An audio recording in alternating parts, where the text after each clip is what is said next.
दोस्तों नमस्कार, मैं हूं आपके साथ आपका दोस्त पुनीत। और कैसे हैं आप? उम्मीद करता हूं कि बिल्कुल ठीक ठाक होंगे, मज़े में होंगे। और देश में कोरोना का कहर जारी है, तो इस कहर से अपने आप को बचाए रखिए, सुरक्षित रखिए, क्योंकि आप सुरक्षित रहेंगे तो देश चल सकेगा, समाज चल सकेगा। इसलिए ज़रूरत ना हो तो घरों से बाहर ना निकलिए, कोई काम हो तो घरों से बाहर ना निकलिए, और अगर निकलना भी पड़े तो मास्क पहन कर निकलिए, अपना चेहरा ढक कर निकलिए, सैनिटाइज अपने आप को करते रहें, हाथ धोते रहें, ताकि आपका बचाव हो सके।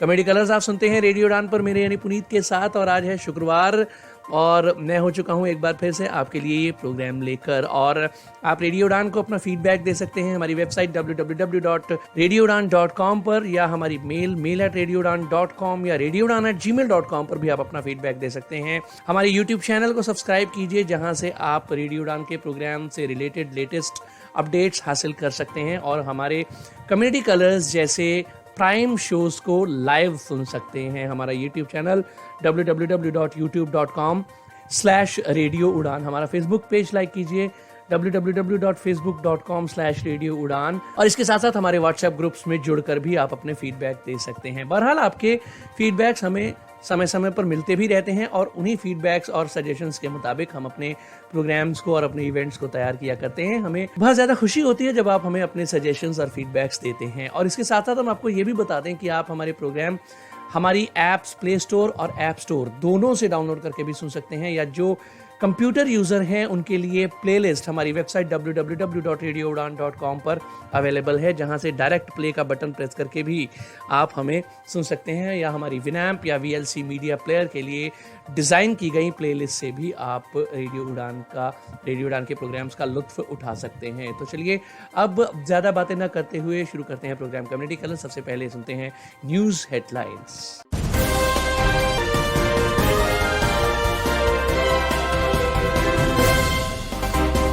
केंद्र ने बस टर्मिनल बनाने के लिए मसौदा मानदंड किए जारी, बस स्टॉप को बनाया अधिक सुगम।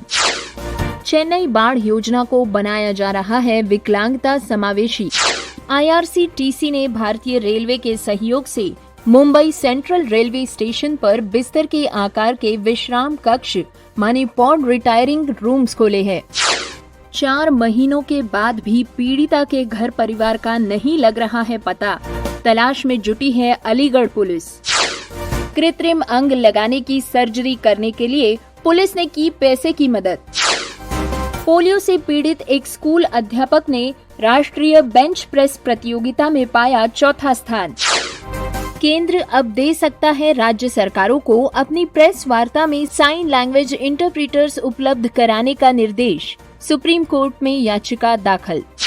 Google Chrome extension sign up कर रहा है ऑफर, डिज्नी प्लस और मूवीज के लिए साइन लैंग्वेज। WHO ने स्तन कैंसर पर संदेश के साथ महिलाओं के स्वास्थ्य चैटबॉट को किया लॉन्च। तो न्यूज हेडलाइंस के बाद वक्त एक छोटे से ब्रेक का। ब्रेक के बाद वापस आऊंगा डिटेल्ड न्यूज बुलेटिन के साथ। सुनते रहिए programme community colours only on radio Udaan, a flight of life.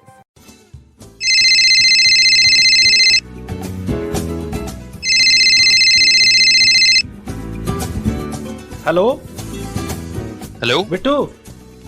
हाँ यार तू आया नहीं, मैंने कल बताया था कि इंटरव्यू के जाना, मेरी ट्रेन निकल जाएगी। कहाँ है तू? हाँ यार बस आ गया, 5 मिनट में आ रहा हूँ मैं बस तेरे पास।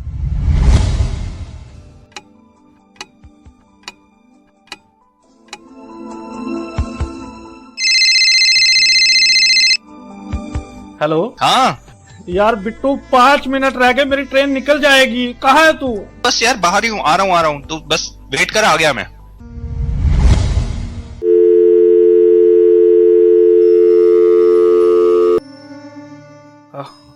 अब नहीं आओ, अब नहीं आओ। निकल गई ट्रेन, निकल गई ट्रेन, निकल गई ट्रेन, निकल गई ट्रेन, निकल गई ट्रेन, निकल गई ट्रेन।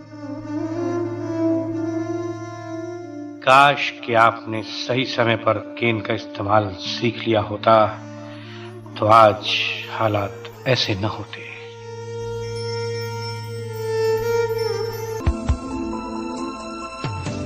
इसीलिए दोस्तों कीजिए केन से दोस्ती, क्योंकि no can no game.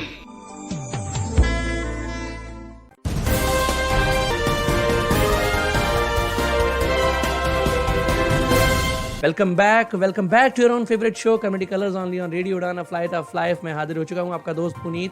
Break के बाद और न्यूज हेडलाइंस हो चुकी हैं और अब आइए चलते हैं डिटेल्ड न्यूज बुलेटिन के साथ गौरी की ओर। नमस्कार दोस्तों, मैं हूं आरजे गौरी और स्वागत करती हूं आप सभी का एक बार फिर से प्रोग्राम कम्युनिटी कलर्स में। दोस्तों, वक्त हो चला है खबरें विस्तार से सुनने का। आइए बढ़ते हैं डिटेल्ड न्यूज बुलेटिन की तरफ। IRCTC ने भारतीय रेलवे के सहयोग से मुंबई रेलवे स्टेशन पर शुरू किए हैं बिस्तर के आकार के विश्राम कक्ष माने के पॉड रिटायरिंग रूम्स। दोस्तों, पॉड रूम्स जो पहली बार जापान में शुरू किए गए थे, मूल रूप से एक किफायती होटल के कमरे जैसे होते हैं। ये एक कॉम्पैक्ट रूप में बुनियादी आवश्यकताओं से सुसज्जित होते हैं। सबसे पहले जापान में विकसित एक पॉड में बड़ी संख्या में छोटे बिस्तर के आकार के कमरे होते हैं जिन्हें कैप्सूल कहा जाता है। भारतीय रेलवे के अनुसार प्रत्येक पॉड मुफ्त wifi, luggage room, toiletries, shower room, common जगहों पर वॉशरूम्स प्रदान करेगा, जबकि पॉड के अंदर अतिथि टीवी, छोटे लॉकर्स, मिरर और air filter vents, reading light जैसी सुविधाओं का लाभ उठा सकेंगे। आंतरिक प्रकाश, mobile charging, smoke detector, DND संकेतक आदि सुविधाएं भी इनमें मौजूद है। IRCTC ने कहा है कि ये सुविधा रेल द्वारा भारत में यात्रा करने वाले यात्रियों के लिए गेम चेंजर साबित हो सकती है। पारंपरिक होटलों द्वारा पेश किए जाने वाले बड़े, अधिक महंगे कमरे हर बार अफोर्ड नहीं किए जा सकते।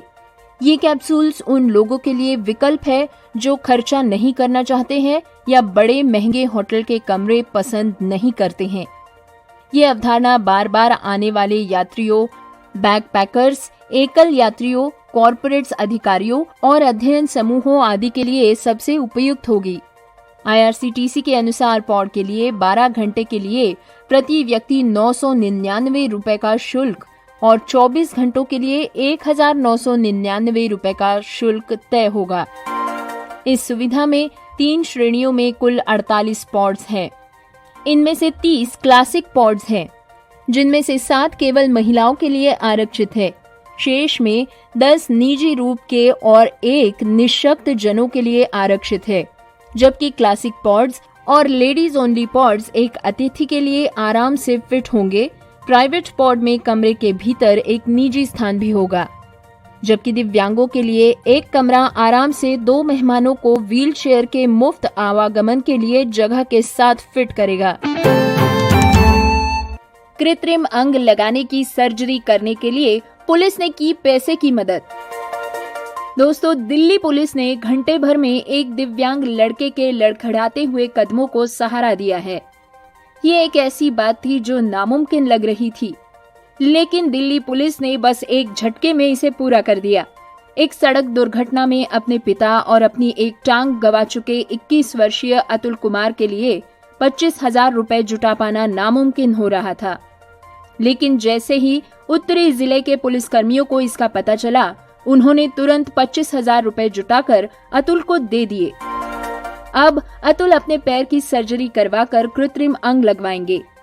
फ्रेंड्स, अतुल कुमार मूल रूप से उत्तर प्रदेश के इटावा जिले के रहने वाले हैं। उनके परिवार में 3 बहनें और मां है। वर्तमान में वे चांदनी चौक में किराए के मकान में रहते हैं, जबकि बाकी परिवार इटावा में ही रहता है। 2019 में हरियाणा के हिसार में एक सड़क दुर्घटना में उनके पिता सुखबीर सिंह की मौत हो गई थी। अतुल खुद भी इसी हादसे की चपेट में आ गए थे। उनकी एक टांग उपचार के दौरान काटनी पड़ गई। दिव्यांग होने के बावजूद वे अपने परिवार की जिम्मेदारी संभाल रहे हैं। वे उत्तरी जिला पुलिस के लिए एक रसोई में काम करते हैं। उन्हें अपने कटे हुए पैर में कृत्रिम अंग लगवाने की इच्छा थी। इसके लिए उन्हें एक सामाजिक संस्था से निःशुल्क कृत्रिम अंग देने की मदद भी मिली, लेकिन इसके लिए भी सर्जरी की जरूरत थी। इस सर्जरी के लिए उन्हें 25,000 रुपए की जरूरत थी। ऐसे में अतुल मदद की उम्मीद लेकर उत्तरी जिले के उपायुक्त सागर सिंह कलसी से मिले, जिसके बाद घंटे भर में पैसे जुटा दिए गए। आइए अब जानते हैं कि चेन्नई बाढ़ योजना को विकलांगता समावेशी कैसे बनाया जा रहा है।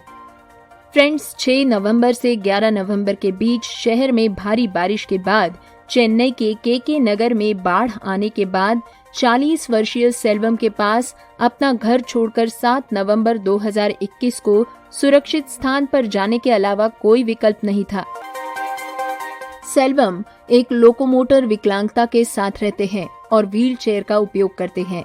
चेन्नई की बारिश के दौरान उन्हें और उनके परिवार, उनकी पत्नी और 2 बेटियों सहित उनको एमजी नगर के एक चर्च में शरण लेनी पड़ी। सेल्वम कामराज सलाई में एक अस्थायी दुकान से सफाई उत्पाद बेचते हैं, जो प्रतिदिन केवल 300 रुपए कमाते हैं। विकलांग व्यक्ति के लिए सामान्य रूप से यात्रा करना एक संघर्ष है, लेकिन बारिश के दौरान ये प्रक्रिया और भी थकाऊ और खतरनाक हो जाती है। सेल्वम बताते हैं कि मेरे पास अपने घर से बाहर निकलने के अलावा कोई विकल्प नहीं था, क्योंकि जल जमाव के कारण दीवारें और फर्श रिसने लगे थे। सेल्वम ने अपने सुलभ स्कूटर का इस्तेमाल गड्ढों के साथ पानी से भरी सड़कों पर सवार होकर अपने परिवार को चर्च में स्थानांतरित करने के लिए किया। चिंतित सेल्वम कहते हैं, हम कुछ दिन पहले ही घर लौटे थे, लेकिन अब फिर से बारिश हो रही है। दोस्तों, ये तो हम सभी जानते हैं कि भारत में सुलभ बुनियादी ढांचे का अभाव है, जिसने विकलांग व्यक्तियों के दैनिक जीवन को चुनौतीपूर्ण बना दिया है। हालांकि बाढ़ और बारिश जैसी स्थितियों के दौरान बुनियादी ढांचे की कमी कई विकलांग व्यक्तियों की वंचित सामाजिक आर्थिक स्थिति के साथ उनके जीवन और भलाई को और भी अधिक खतरे में डाल देती है। मेदावक्कम में एक सार्वजनिक क्षेत्र के बैंक में काम करने वाले 33 वर्षीय सतीश बताते हैं कि कैसे बारिश के दौरान विकलांगता के अनुकूल बुनियादी ढांचे की कमी थी। मैं गौरीवक्कम में रहता हूँ और यात्रा के लिए मैं अपने इलेक्ट्रॉनिक व्हील चेयर का बड़े पैमाने पर उपयोग करता हूँ। सड़कों पर जल जमाव के कारण हमेशा बाहर निकलने का डर बना रहता है, जो अक्सर घातक दुर्घटनाओं का कारण बन सकता है। मेरी लोकोमोटर विकलांगता से अधिक बाढ़ और बारिश इन दिनों मेरे जीवन को प्रतिबंधित कर रही है। मुझे बाहर निकलने से पहले 2 बार सोचना पड़ता है, क्योंकि जल भराव, सड़क की स्थिति, सार्वजनिक परिवहन में चढ़ने और उतरने के लिए कोई उचित आश्रय न होना, कुल मिलाकर ये सभी चीजें बारिश में इस शहर को हमारे लिए कम सुलभ बना देती है। तमिलनाडु डिसेबिलिटी राइट्स अलायंस की सदस्य स्मिता सदाशिवन ने आग्रह किया है कि बाढ़ सहित आपात स्थितियों के दौरान समन्वय के लिए एक सामुदायिक समर्थन संरचना और एक रेफरल व्यक्ति की नियुक्ति करना आवश्यक है। स्मिता कहती है, समुदाय से एक रेफरल व्यक्ति को नियुक्त करना महत्वपूर्ण है, जो कि किसी विशेष इलाके में प्रत्येक विकलांग व्यक्ति का विवरण एकत्र कर सकता हो और उनके साथ लगातार बैठकें कर सकता हो। इस जुड़ाव से लंबे समय में लाभ मिलेगा। समुदाय ही खुद की मदद कर सकेगा, जिससे आपात स्थिति के दौरान किसी के छूटने की संभावना नहीं रहेगी। बारिश के दौरान विकलांग लोगों को जानकारी देने के लिए दिव्यांग कल्याण आयुक्तालय ने 8 नवंबर को सोशल मीडिया पर एक जागरूकता वीडियो जारी किया था। वीडियो सांकेतिक भाषा में था और विकलांग लोगों से निकासी के दौरान सहायक उपकरण, दस्तावेज और दवाएं अपने साथ ले जाने का आग्रह कर रहा था, लेकिन कार्यकर्ताओं का कहना है कि ये काफी नहीं है।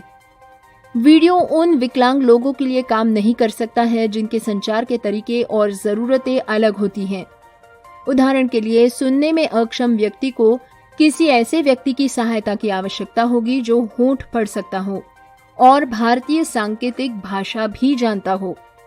अन्ना नगर में रहने वाले एक 30 वर्षीय ट्रैवलर फोटोग्राफर एस श्रीवास्तवन ने सरकार से लिखित प्रारूप के अलावा बड़े पैमाने पर वीडियो में आपातकालीन समाचार देने का आग्रह किया है। मेरे जैसे लोग जो सुनने की दुर्बलता के साथ रहते हैं, वे वीडियो का टेक्स्ट बेहतर रूप से समझते हैं, इसीलिए समाचार चैनलों पर भी भारतीय सांकेतिक भाषा होनी चाहिए। मैं बिजली कटौती के बारे में पूछताछ करने के लिए बिजली बोर्ड कार्यालय को फोन नहीं कर सकता।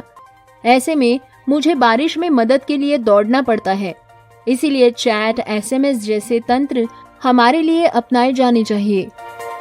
फ्रेंड्स, इसके अलावा विकलांग व्यक्तियों और बचाव कर्मियों के बीच उनकी जरूरतों के प्रति संवेदनशीलता होनी चाहिए। स्मिता जी आगे बताती है कि ये उचित समय है कि सभी के बीच संवेदनशीलता पैदा करने के लिए टीवी और रेडियो पर विकलांगता जागरूकता वीडियो चलाए जाएं। इसके अतिरिक्त एसडीआरएफ जैसे निकासी कर्मियों को विकलांग लोगों की मदद करने और उनके सहायक उपकरणों का उपयोग करने के बारे में जागरूक किया जाना चाहिए।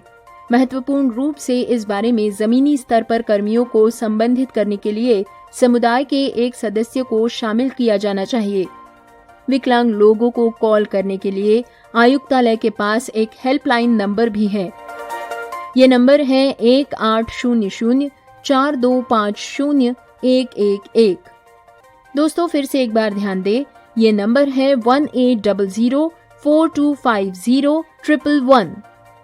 तमिलनाडु में डिफरेंटली एबल्ड के कल्याण आयुक्तालय के निदेशक जॉनी टॉम वर्गीस कहते हैं, प्रत्येक क्षेत्र में नोडल एनजीओ हैं जिन्हें हम कोविड-19 टीकाकरण में मदद करने के लिए नियुक्त कर चुके हैं और वे बारिश और बाढ़ के दौरान हमारी मदद करना जारी रखेंगे। वर्गीस कहते हैं कि जीसीसी के पास पहले ही एक स्थापित बाढ़ और आपदा प्रबंधन प्रोटोकॉल है, जिसमें अनुरोध के अनुसार एक वीडियो कॉल सुविधा जोड़ी गई है। विकलांग व्यक्तियों के लिए आपदा प्रबंधन करने पर एक अंतर्राष्ट्रीय दिशा निर्देश सलाहकार जीसीसी सभी जिला कलेक्टरों और राजस्व प्रशासन आयुक्त को पालन करने के लिए भेजती है। इसके अलावा हम सोशल मीडिया के माध्यम से सक्रिय रूप से संवाद कर सकते हैं। वर्गीस का ये भी कहना है कि वे समुदाय से एक रेफरल व्यक्ति को नियुक्त करने के समुदाय के सुझाव के लिए तैयार है। जीसीसी के पास पहले से ही सभी विकलांग व्यक्तियों का विवरण क्षेत्रवार रूप से मौजूद है। पहले उत्तरदाताओं की टीम में विकलांगता व्यक्ति को नियुक्त करना कुछ ऐसा है जो जीसीसी द्वारा किया जा सकता है और आयुक्तालय भी इसका सुझाव देता है। 4 महीनों के बाद भी पीड़िता के घर परिवार का नहीं लग रहा है पता, तलाश में जुटी है Aligarh police. Friends JN medical college के ट्रॉमा सेंटर में दुष्कर्म का शिकार बनी एक मानसिक दिव्यांग युवती अपने घर का सही नाम पता नहीं बता सकती है। इसको लेकर पुलिस परेशान है। अब आसपास के जिलों में युवती के बारे में जानकारी जुटाई जा रही है। जेएन मेडिकल कॉलेज के ट्रॉमा सेंटर के रिकवरी वार्ड ईएसटी में 18 जुलाई को मानसिक रूप से दिव्यांग एक 22 वर्षीय युवती को आरपीएफ ने भर्ती कराया था। युवती स्टेशन के पास सड़क हादसे में गंभीर रूप से घायल मिली थी। तभी से युवती का यहां पर उपचार चल रहा था। मेडिकल स्टाफ उसकी देखभाल में जुटा हुआ था। 1 अक्टूबर की रात एक मेडिकल स्टोर पर काम करने वाले एक युवक ने मदद के नाम पर युवती को धोखा दिया। उसने बाथरूम में ले जाकर उसके साथ दुष्कर्म किया। आरोपित युवक को सुरक्षा में तैनात सिक्योरिटी गार्ड ने धर दबोचा, फिर उसे पुलिस के हवाले कर दिया। पुलिस ने आरोपित को शनिवार को जेल भेज दिया। ये दुष्कर्म करने वाले आरोपित युवक की ट्रॉमा सेंटर के वार्ड में लगे सीसीटीवी कैमरे पर फुटेज मिल पाई, जिसे पुलिस ने संकलित कर लिया और साथ ही साथ घटना स्थल का नक्शा भी तैयार किया। सीओ सिविल लाइन श्वेतांब पांडे के अनुसार पीड़ित युवती मानसिक रूप से विकलांग है। डॉक्टरों के अनुसार पीड़िता अपने नाम के अलावा अपने बारे में कुछ भी नहीं बता पा रही है। उसे डॉक्टरों की निगरानी में वन स्टॉप सेंटर में रखा गया है। वे खुद भी इस मामले की निगरानी कर रहे हैं। सीओ ने बताया कि मेडिकल कॉलेज की सुरक्षा व्यवस्था को लेकर नए सिरे से उपाय किए जा रहे हैं। इसके अलावा कॉलेज प्रबंधन की हाई पावर कमेटी के साथ बैठक कर रणनीति तैयार की गई है। डिटेल्ड न्यूज बुलेटिन अभी जारी है, लेकिन वक्त एक छोटे से ब्रेक का है। ब्रेक के बाद वापस आते हैं और लौट कर आऊंगा। डिटेल्ड न्यूज बुलेटिन कंटिन्यू रहेगा, तो सुनते रहिए प्रोग्राम कम्युनिटी कलर्स सिर्फ रेडियो उड़ान पर। मेरा नाम रिया है। मैं मैंगलोर की रहने वाली हूँ। स्वतंत्र जीवन कौशल प्रशिक्षण में मैंने बास्केट, पेपर मैट, ऊनी चटाई जैसी कई चीजें बनाने की कला सीख ली है। मित्र ज्योति, जो दृष्टिबाधितों को शिक्षण, प्रशिक्षण, स्वतंत्र जीवन, कौशल प्रशिक्षण एवं रोजगार के अवसर उपलब्ध कराती है। मेरा नाम संयुक्ता है। मैं बैंगलोर की रहने वाली हूँ। मुझे पढ़ना बहुत पसंद है, लेकिन जब तक मित्र ज्योति के ब्रेल प्रेस से किताबों को पढ़ने का मौका नहीं मिला था। मेरे पास इस आनंद को पाने का कोई साधन नहीं था। मित्र ज्योति, दृष्टिबाधितों का विश्वसनीय गैर सरकारी संस्थान। मेरा नाम संजना है। मैं हुबली से एक नौकरी की तलाश में बेंगलुरु आई हूँ। यहाँ सुरक्षित आवाज मेरी जैसी महिला के लिए वरदान है। आप मित्र ज्योति से संपर्क कर सकते हैं। हमारा फोन नंबर है 08022587623, 22587625, website www.mitrajyoti.org, email ID admin.office@mitrajyoti.org। धन्यवाद।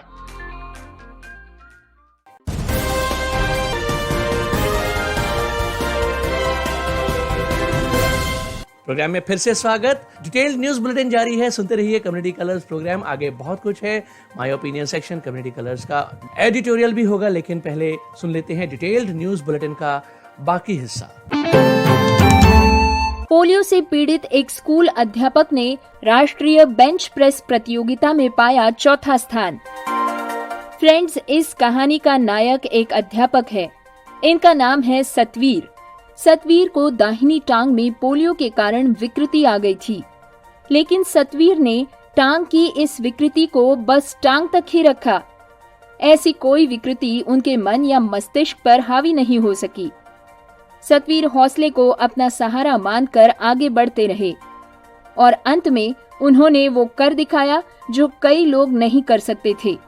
राष्ट्रीय वरिष्ठ माध्यमिक पाठशाला भरवाई में गणित विषय पढ़ाने वाले 43 वर्षीय सतवीर सिंह ठाकुर ने गोवा में आयोजित राष्ट्रीय स्तर की बेंच प्रेस प्रतियोगिता में चौथा स्थान हासिल किया है। इससे पहले उन्होंने सोलन में आयोजित बेंच प्रेस प्रतियोगिता में 67 किलो भार वर्ग में गोल्ड मेडल जीता था। फ्रेंड्स, सतवीर सिंह ठाकुर दिव्यांग है। वो जब सिर्फ 7 महीने के थे तो उनके दाहिने पैर में पोलियो हो गया था, लेकिन उन्होंने इस चीज को कभी भी अपनी सफलता के आड़े नहीं आने दिया। उन्होंने गणित विषय में MSc किया और फिर बीएड करके TGT नॉन मेडिकल पद पर सरकारी शिक्षक की नौकरी हासिल की। सतवीर सिंह चिंतपूर्णी के साथ लगते जिला कांगड़ा के मोइन गांव के रहने वाले हैं। इस विभाग के लोगों में इस बात को लेकर काफी खुशी देखी जा सकती है। वास्तव में सतवीर कई चुनौतियों से लड़ते हुए दिव्यांगों के लिए प्रेरणा बनकर उभरे हैं। सतवीर का कहना है कि यदि सकारात्मक दृष्टिकोण अपनाकर व्यक्ति परिश्रम करे तो वो आगे पहुंच सकता है। वो छात्र छात्राओं को भी आगे बढ़ने के लिए प्रेरित करते हैं और चाहते हैं कि किसी भी प्रकार की शारीरिक चुनौती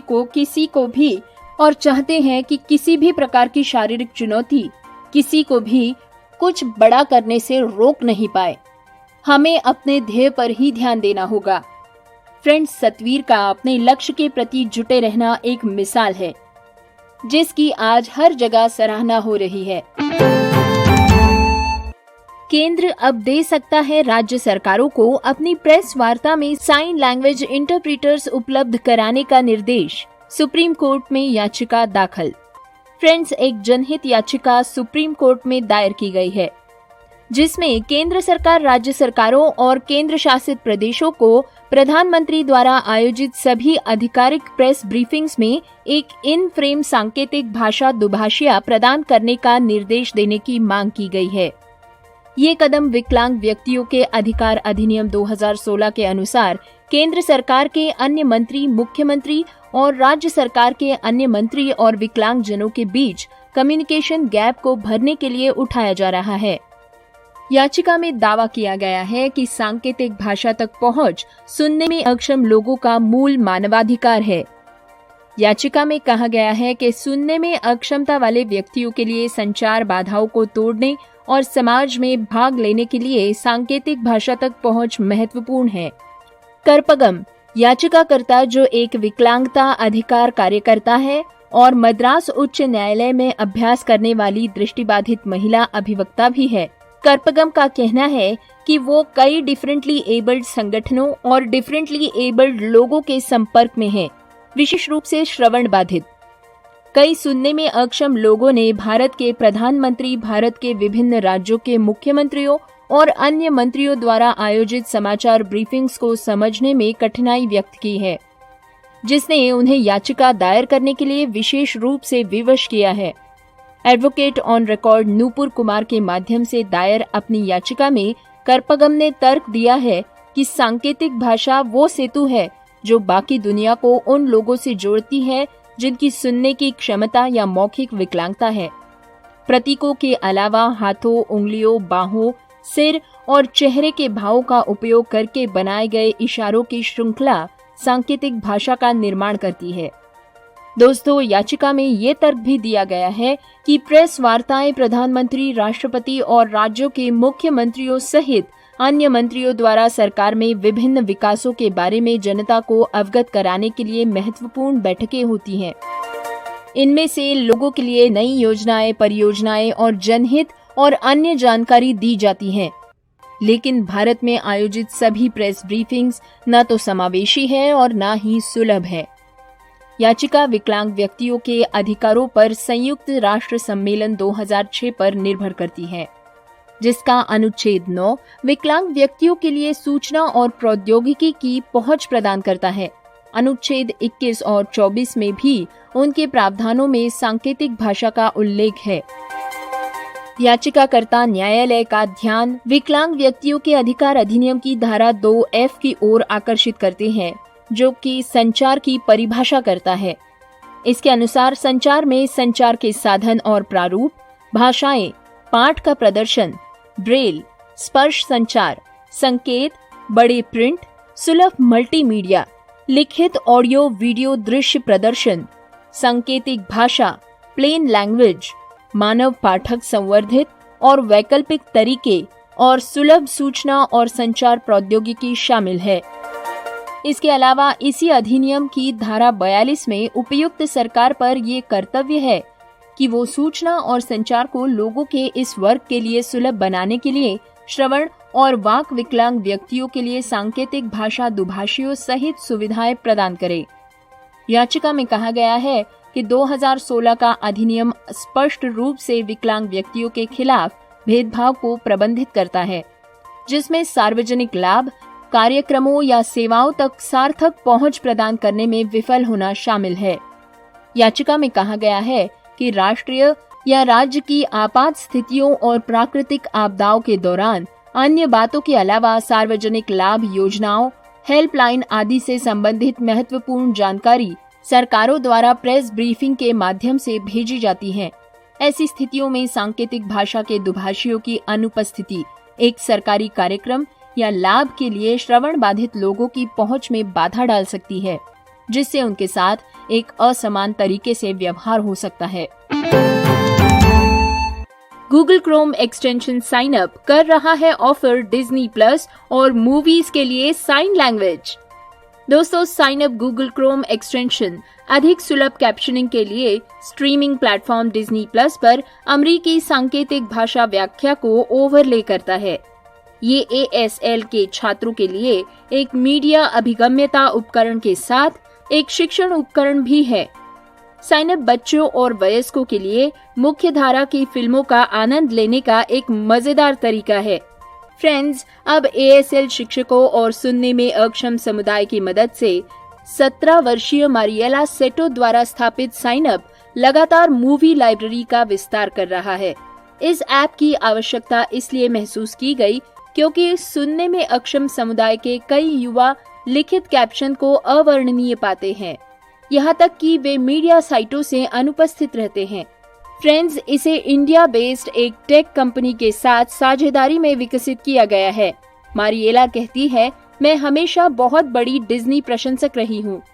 डिज्नी प्लस पर सब कुछ छोटे छोटे बच्चों के लिए उपलब्ध है। मेरे मुताबिक ये ऐसा सबसे लोकप्रिय मंच है जिसमें केवल बच्चों की फिल्में आती है। वे आगे कहती है, 2017 के अध्ययन से पता चला है कि हस्ताक्षर करने वाले 80% बच्चों को पढ़ने के साथ चुनौतियों का सामना करना पड़ता है।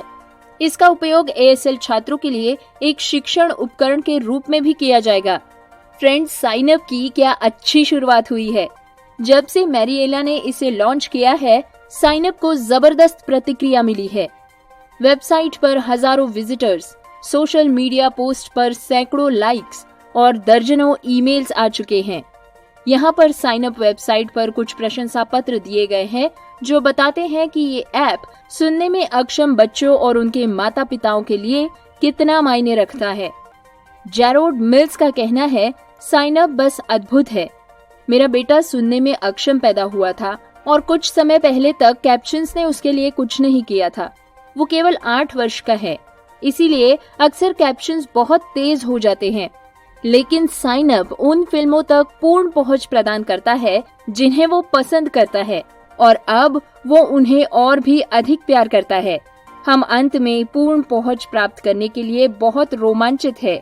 ये सच्ची समानता है। कार्ली एच कहते हैं कि हमने गुरुवार की रात माओ ना देखी, जिसमें साइन अप दुभाषिया चालू था। देखते समय मेरी बेटी का चेहरा अनमोल लग रहा था। उसे ये पसंद आ गया।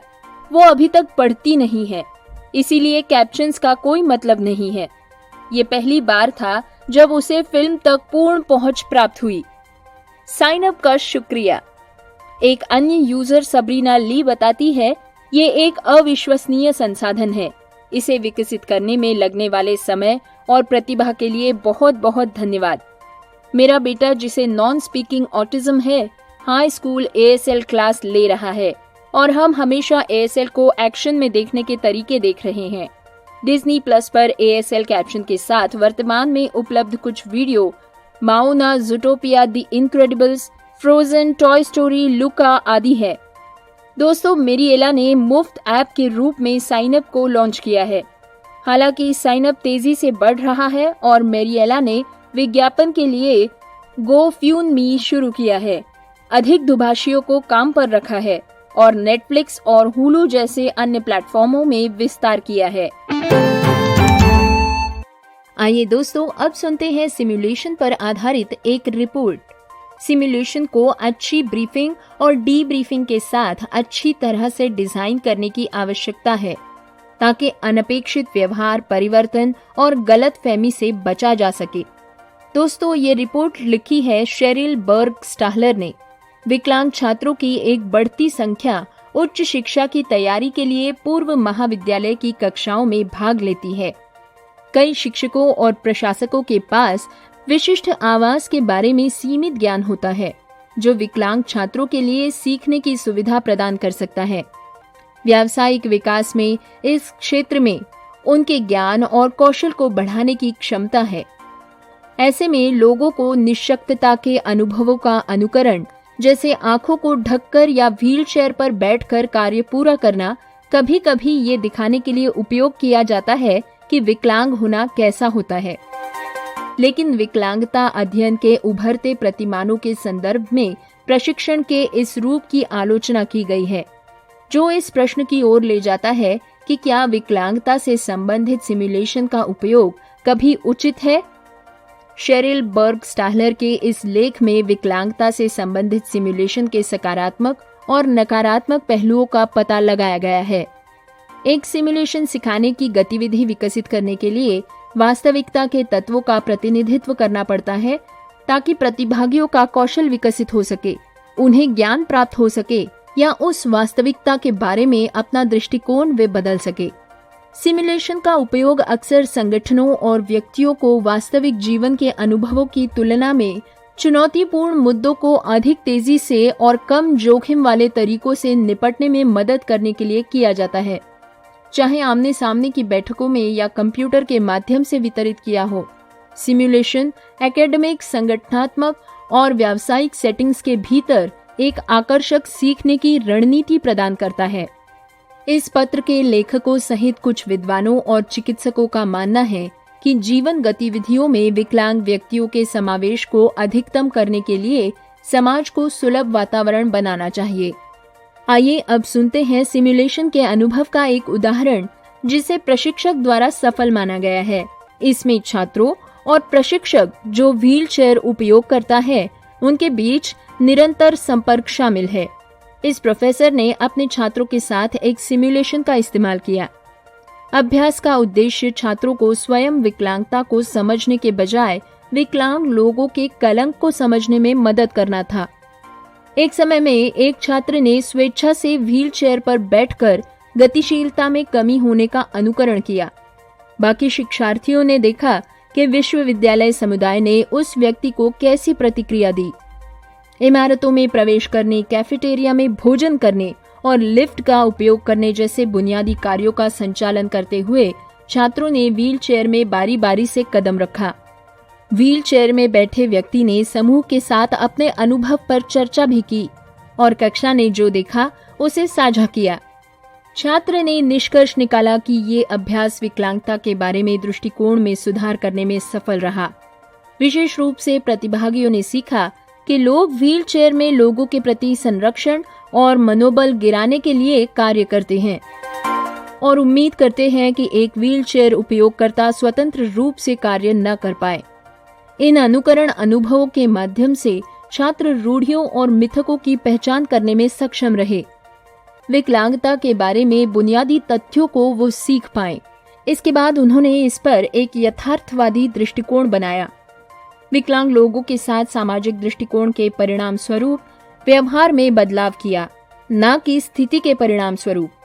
सिमुलेशन के 2 सकारात्मक उदाहरण और है जो विकलांगों के बारे में दृष्टिकोण और ज्ञान के बारे में प्रतिभागियों के लिए नकारात्मक परिणामों को कम करते हैं। इनमें शामिल है बहरेपन का अनुकरण और नेत्रहीन छात्रों के लिए कंप्यूटर और वेब एक्सेस का अनुकरण।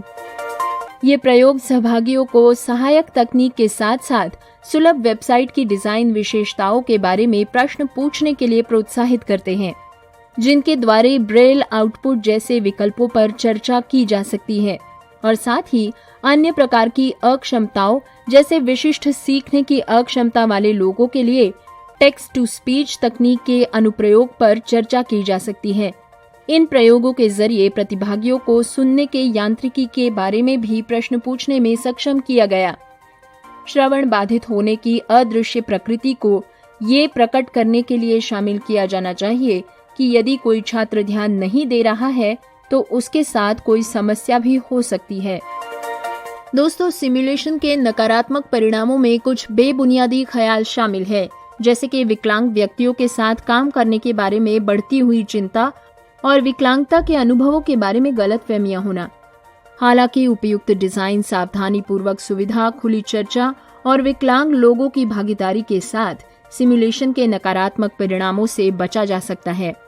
सिमुलेशन और अन्य अभ्यासों का उचित उपयोग पर्यावरण और विभिन्न विशेषताओं वाले व्यक्तियों के बीच संबंधों को प्रदर्शित करता है और ये दिखा सकता है कि कैसे सार्वभौमिक डिजाइन और उपयुक्त आवास विकलांग लोगों को सक्षम और सशक्त बना सकते हैं।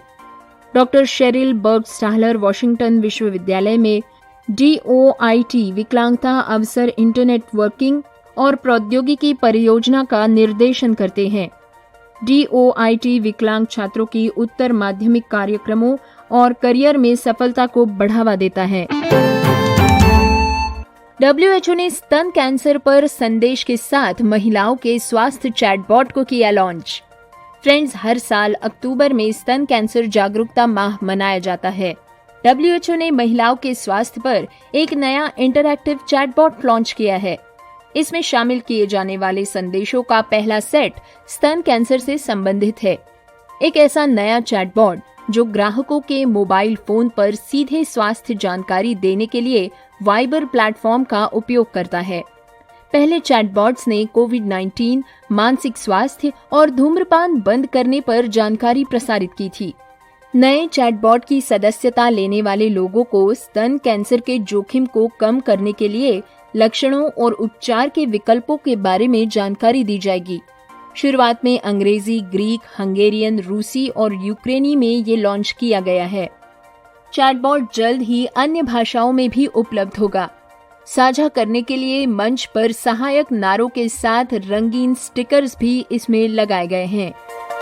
विश्व स्वास्थ्य संगठन यानी WHO में गैर संचारी रोगों के विभाग के निदेशक डॉक्टर बेंटे मैकेलिसन ने लोगों को अपने स्वास्थ्य की बेहतर देखभाल करने में सक्षम बनाने के लिए इस तरह की पहल के महत्व को स्वीकार करते हुए कहा, मुझे ये देखकर खुशी हो रही है कि महिलाओं को स्तन कैंसर के बारे में बेहतर जानकारी देने के लिए ये एक नई पहल उठाई गई है।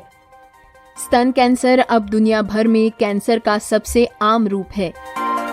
ये जानना जरूरी है कि कब टेस्ट करानी है और देखभाल कैसे करनी है। केंद्र ने बस टर्मिनल बनाने के लिए मसौदा मानदंड किए जारी, बस स्टॉप को बनाया अधिक सुगम। फ्रेंड्स, सड़क परिवहन और राजमार्ग मंत्रालय ने मसौदा दिशा निर्देश जारी किए हैं, जो विकलांग व्यक्तियों के लिए एक बस टर्मिनल के प्रवेश द्वार के 30 मीटर के भीतर सार्वजनिक परिवहन मोड बनाने के लिए आरक्षित स्थानों को अनिवार्य करता है। दिशा निर्देश सभी राज्यों के लिए ऐसी सुविधाओं का निर्माण करते समय पालन करने के लिए मानदंडों का एक समान सेट पेश करने के लिए टर्मिनल्स को और अधिक सुलभ बनाने की कोशिश में है। बस टर्मिनलों और बस स्टॉप के लिए सुलभता दिशा निर्देश मंगलवार को जारी किए गए और 16 दिसंबर तक हितधारकों से टिप्पणियां मांगी गई हैं। अधिकारियों ने कहा कि राज्यों के लिए बस टर्मिनल और स्टॉप का निर्माण करते समय दिशा निर्देशों का पालन करने के लिए कोई निर्धारित मानक नहीं है। एक बार अधिसूचित होने के बाद ये दिशा निर्देश सुलभ सार्वजनिक परिवहन मोड बनाने में संदर्भ होंगे। ये दिशा निर्देश कहते हैं कि व्हील चेयर से चलने वाले लोगों को स्पष्ट रूप से दिखाई देने के लिए साइंस 900 से 1800 मिलीमीटर की दृष्टि क्षेत्र में होना चाहिए।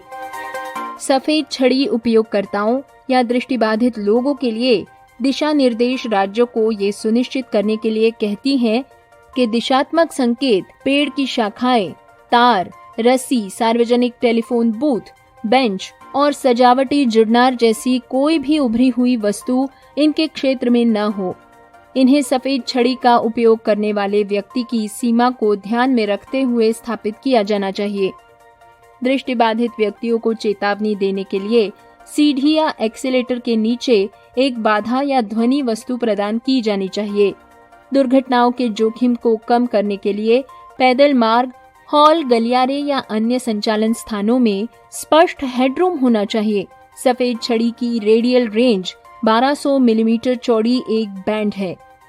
सार्वभौमिक पहुंच पर दिशा निर्देश उपलब्ध है, लेकिन बस टर्मिनलों और बस स्टॉपों में सेवाओं के लिए विकलांग व्यक्तियों के लिए पहुंच में सुधार के लिए सड़क परिवहन के व्यापक दिशा निर्देश विकसित करने के हेतु बहुत सीमित प्रयास किए गए हैं। ये दिशा निर्देश व्हील चेयर उपयोगकर्ताओं, सीमित चलने फिरने की क्षमता वाले लोगों, दृष्टिबाधित या कम दृष्टि वाले लोगों, श्रवण बाधित लोगों, बुजुर्गों और कमजोर व्यक्तियों, गर्भवती महिलाओं और बच्चों तक पहुंच के लिए विकल्पों को बढ़ाने पर ध्यान केंद्रित करते हैं। विकलांग व्यक्तियों के अधिकार अधिनियम 2016 सरकार को परिवहन के सभी साधनों तक पहुंच सुनिश्चित करने के लिए अनिवार्य करता है, जो डिजाइन मानकों के अनुरूप है, जिसमें पुराने मोड़ को फिर से बनाना शामिल है। कानून के तहत सरकार को बस स्टॉप, रेलवे स्टेशन और हवाई अड्डों पर विकलांगों के लिए सुविधाएं प्राप्त करने के लिए उपयुक्त उपाय करने चाहिए। तो डिटेल न्यूज़ बुलेटिन में आपने अब तक की जो इस वीक की खास खबरें सुनी और उम्मीद करते हैं कि आपको नई नई अपडेट्स ज़रूर मिली होंगी। और हम हमेशा कहते हैं कि आप भी अगर कोई अपडेट हम तक पहुंचाना चाहते हैं तो mail@radiodan.com या radiodan@gmail.com पर भी आप हमें न्यूज़ भेज सकते हैं और हमारी कोशिश होगी कि उस न्यूज़ को वेरीफाई करके इस प्रोग्राम में हम शामिल करें। तो बहरहाल डिटेल न्यूज़ बुलेटिन के बाद वक्त एक ब्रेक के बाद वापस आएंगे। ब्रेक के उस पार होगा सेक्शन आर ओपिनियन या हमारी राय दानिश महाजन के साथ। तो सुनते रहिए programme community colours only on radio Udaan, a flight of life. ओफो मम्मा, आप कहाँ जा रही हो? मुझे बहुत सारा होमवर्क करना है और मुझे कुछ समझ में नहीं आ रहा, मुझे मीनिंग भी समझ में नहीं आ रही, मैं कैसे करूँगी? ओफो बेटा, आपको पता है ना कि ऑफिस जाने का टाइम है। प्लीज बेटा, मैं शाम को आकर आपको पूरी इंग्लिश पढ़ा दूंगी, सब चीज समझा दूंगी। ओके बेटा? मम्मा भी चले गए, पापा भी चले गए, भैया भी नहीं है। अब मैं अपना इंग्लिश का होमवर्क कैसे करूंगी? अगर मुझे इंग्लिश के वर्ड्स आते तो मैं सारा होमवर्क कर लेती, पर मैं अब किससे पूछूं? ये परेशानी सिर्फ रिया को नहीं, उन सारे लोगों को होती है जिनकी इंग्लिश की वोकैबुलरी थोड़ी सी कमजोर है। आपकी वोकैबुलरी को और भी स्ट्रॉन्ग बनाने के लिए आरजे दिव्या लेकर आ रही है वोकैबुलरी डोज। तो हर गुरुवार शाम 7 से 8 बजे और हर शुक्रवार दोपहर 2 से 3 बजे तो अपनी इंग्लिश की कमजोरी को दीजिए एक नई पहचान। On your radio Udaan, a flight of life.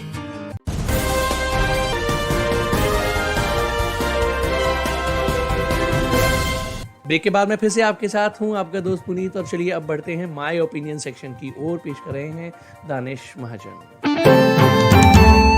जी हाँ दोस्तों, नमस्कार। मैं दानिश महाजन, कम्युनिटी गलत की सेगमेंट अवर ओपिनियन में आपका स्वागत। अगर डिसेबिलिटी से रिलेटेड न्यूज है तो आप danish.mahajan88@gmail.com पर शेयर कर सकते हैं। हर बार जब भी पर्सन्स विद डिसेबिलिटीज के राइट का हनन होता है तब सुप्रीम कोर्ट या honourable high court, section court हमारी मदद करते हैं। इस बार भी ऐसा ही हुआ है, लेकिन केस बड़ा इंटरेस्टिंग है।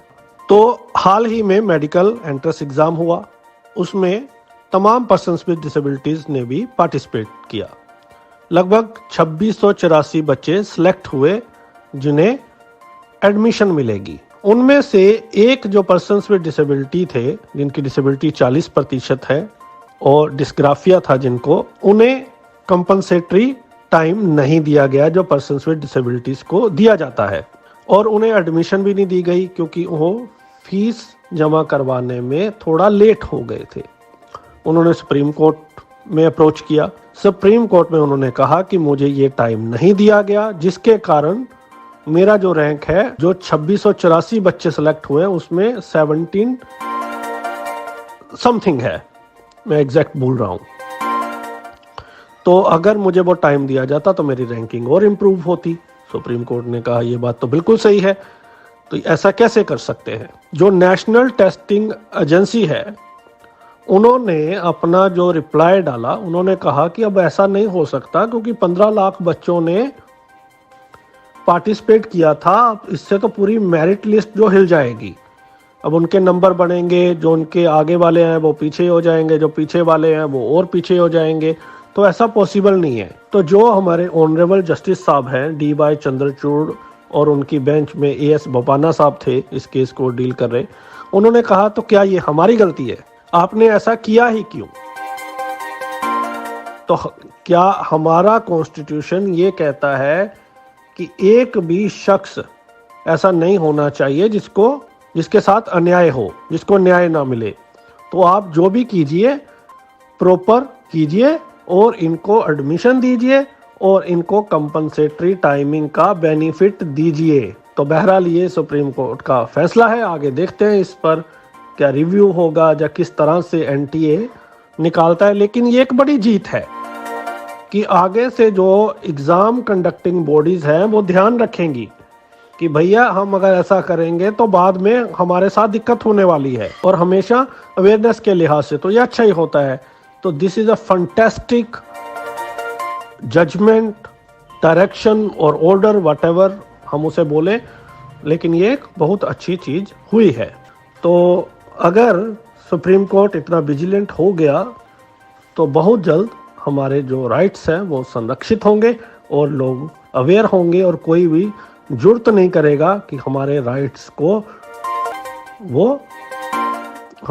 का हनन करे। तो इसके लिए तो सुप्रीम कोर्ट को बधाई, और उम्मीद करते हैं कि ऐसी और जजमेंट हमारे फेवर में आएंगी और डिस्क्रिमिनेशन जो हमारे साथ होता है वो रुकेगा। दूसरी बात इन्फॉर्मेशन है, ये अवर ओपिनियन का पार्ट तो नहीं है, लेकिन आपके साथ साझा कर रहा हूँ। 5 दिसंबर को 5 बजे रविवार हम एक मैजिक शो ला रहे हैं। पहली बार ऐसा होगा कि वर्बल मैजिक होगा। बहुत ही रिनाउंड जो मैजिशियन है क्लिफर्ड जी, वो होंगे और प्लेइंग कार्ड्स के वो हमें कर्तव्य दिखाएंगे। आप लोगों से अपील है, रिक्वेस्ट है, अगर आप लोग के पास ब्रेल प्लेइंग कार्ड्स है, अगर आप ब्लाइंड है, अगर आप नॉन डिसेबल्ड है, तो आप सिंपल प्लेइंग कार्ड के साथ हमारे इवेंट को जरूर ज्वाइन करें। danish.mahajan88@gmail.com पर मुझे कंफर्मेशन दें, फिर हम आपको जूम का लिंक भेजेंगे, जूम के थ्रू होगा। ये भी मेंशन कीजिएगा कि आपके पास ब्रेल कार्ड्स है या नहीं है, और अपना फ़ोन नंबर और ईमेल आईडी जरूर साझी करें। तीसरी चीज़, आप सभी जानते हैं कि उड़ान आइडल और हमारी जो कन्वेंशन है वो 21, 22, 23 को पंचकुला हरियाणा में, जो चंडीगढ़ के पास है, वहां रखी गई है, जिसमें ग्रैंड फिनाले होगा म्यूजिक का, जिसमें टॉप 16 परफॉर्म करेंगे। और अगले दिन कन्वेंशन में हमारा प्ले होगा, प्ले के साथ साथ डिसेबिलिटी पर प्रेजेंटेशंस होंगी, कल्चरल प्रोग्राम होगा, बहुत कुछ होगा। तो आप रजिस्ट्रेशन करवा सकते हैं, वेबसाइट पे लिंक दिया हुआ है कन्वेंशन रजिस्ट्रेशन के नाम से, www.radiodan.com पे जाना है। अगर आपको अकोमोडेशन चाहिए तो उसके मिनिमम चार्जेस हैं। अगर आपको अकोमोडेशन नहीं चाहिए, आप बाहर रहना चाहते हैं, तो फिर वो फ्री है। तो इस इवेंट का भी पार्ट बने, क्योंकि जो लोग हमें सुनते हैं, हम चाहते हैं कि हमारे साथ इंटरेक्ट करें, इसीलिए हम ये प्रोग्राम करवाते हैं। तो जो लोग आ सकते हैं तो ज़रूर आइए, आपसे मुलाकात होगी, आपके फीडबैक का इंतज़ार रहेगा। धन्यवाद।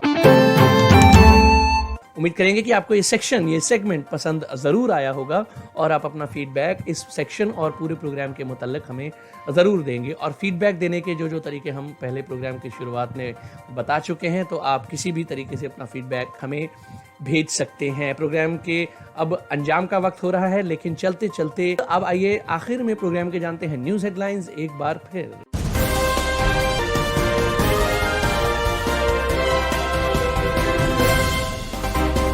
केंद्र ने बस टर्मिनल बनाने के लिए मसौदा मानदंड किए जारी, बस स्टॉप को बनाया अधिक सुगम। चेन्नई बाढ़ योजना को बनाया जा रहा है विकलांगता समावेशी। IRCTC ने भारतीय रेलवे के सहयोग से मुंबई सेंट्रल रेलवे स्टेशन पर बिस्तर के आकार के विश्राम कक्ष माने पॉड रिटायरिंग रूम्स खोले हैं। 4 महीनों के बाद भी पीड़िता के घर परिवार का नहीं लग रहा है पता, तलाश में जुटी है अलीगढ़ पुलिस। कृत्रिम अंग लगाने की सर्जरी करने के लिए पुलिस ने की पैसे की मदद। पोलियो से पीड़ित एक स्कूल अध्यापक ने राष्ट्रीय बेंच प्रेस प्रतियोगिता में पाया 4था स्थान। केंद्र अब दे सकता है राज्य सरकारों को अपनी प्रेस वार्ता में साइन लैंग्वेज इंटरप्रीटर्स उपलब्ध कराने का निर्देश, सुप्रीम कोर्ट में याचिका दाखल। Google Chrome extension sign up कर रहा है ऑफर, डिज्नी प्लस और मूवीज के लिए साइन लैंग्वेज।